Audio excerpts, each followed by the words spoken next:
እሺ ሊዛዬ አመሰግናለሁ። ማታ ከልጁ ጋር በተነጋገራችሁበት ነገር በጣም ደብሮኝ ነበር። ለምን ይደብርሻል? ማለቴ ስለ ፍቅረኛ ምናምን ስታወሩ አንተ ፍቅረኛ ኖሮ አስበዋል? እና መቼስ ቆሜ አልቀርም። እኔ እኮ ቆመ ቅር አላልኩም። ከሚመጥንና ከሚያፈቅር ሰው ጋር ነው መሆን ያለብን። በዛ ላይ ደግሞ እንደዚህ አይነት ነገሮች ሲፈጠሩ እኔ ባውቅ ደስ ይለኛል። እሺ ሊዛዬ አሳውቅሻለሁ። ሰላም የእንግዳ ድራማ ተከታታዮች፣ ዛሬ ደግሞ እሹ ቤሉል ሚስጥር ሆኖ ይቅር ብሎ የደመደመውን የአባታቸውን ዲያሪ ከቤሉል ክፍል ቤሉል ሳያት ወስዳ ልታነበው ስታገላብጥ ቤሉል ደረሰባትና ማን ሰጠሽ ይህንን ማንበብ የለብሽም ብሎ ተቀብሏት ሄደ። ኤልሹም ተናዳ እኔ የአባቴ ማስታወሻ ማንበብ ምን ጉዳት አለው ብላ ተናደደች። ለምንድን ነው ማንበብ የሌለብኝ? በጣም ብቸኝነት እየተሰማኝ ነው ብላ ቤሉልን ጠየቀችው። ቤሉልም አንብበሽ ውስጥሽ ከሚጎዳ ባታነቢው ይሻላል ሲላት በልቧ ተወይቶ እኔም በማገኝበት መንገድ አገኘው የለ አለችው። በሌላ በኩል ደግሞ ሊዛ ለጓደኛ ለቤቴ ስትደውል ቤቴ ምን ፈልገሽ ነው? ምን ቀረሽ ደግሞ አለቻት። ሊዛም አልገባኝም፣ ቤት ነይና እንነጋገር አለቻት። እኔ ስላንቺ ፍቅረኛ ማቀው ነገር የለም አለቻት። ሊዛ ቆይ ምን ሆናለች? ለምንድነው እንደዚህ የምታደርገኝ የምታመናጭቀኝ ዴ አለች። ከዛም መሲ ሰፈሯ መንገድ ላይ እየሄደች እያለ ሄለን በመኪና ስታልፍ አየቻትና መኪናውን አቆመች። አቁማ እዚህ ሰፈር ምን ታደርጊያለሽ አለቻት። መሲም ምንም ባደርግ ምን አገባሽ አለቻት። ሄለን እኔ እኮ ነው ማኖርልሽ፣ ለምንድን ነው ማትነግሪኝ? ወንጀለኛ ነሽ አንቺ።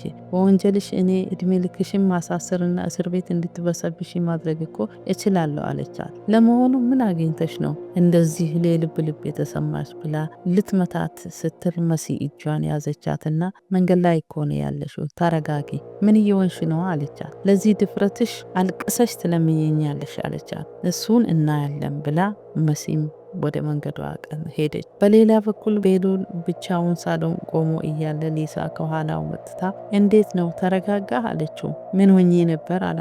ማታ ከልጁ ጋር ስትደባደቡ ስለ ፍቅረኛ ስትነጋገሩ በጣም ደብሮኝ ነበር አለች።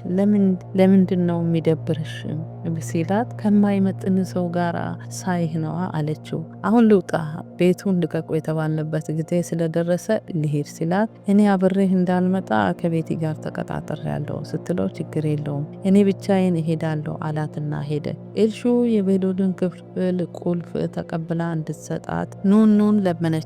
ኑኑም አልችልም፣ ይሄ ደግሞ ሌላ ተንኮልሽ ነው ብላ እምቢ አለቻት። እኔ ምንም ተንኮል ለመስራት አይደለም፣ አባቴ ስለናፈቀኝ የአባቴን ዲያሪ ላንብብ ብዬ ነው ብላ ስትል ኑኑ አዘነቻትና እንደምንም እሞክራለሁ አለቻት። የመሲ እናት በሌላ በኩል ተደብቃ መሲን ደውላ አናገረቻትና የምትቺ ከሆነ ላናግርሽ ስትላት መሲም እሺ ሰፈር ተደብቄ መጣና እናወራለን አለቻት። የሊዛ ጓደኛ ሊያ ቤቷ መጣች። ሊዛም ፍቅረኛዋ ስለ ቴዲ ምንም እንደማታውቅ ለቤቲ ነገረች። ቤቲም የተጻጻፍሽውንም የተደዋወልሽበትን ስልክሽ ላይ አይቼዋለሁ ስትላት አንቺ እንቺ አሳይኝ ብላ ስልኳን ሰጠቻት። ሊዛ አይታ ይሄ እኮ ያስቸግረኛል ብዬ ባለፈው የነገርኩሽ እኮ ነው ስትላት ሊሆን አይችልም ብላ ጮኸች።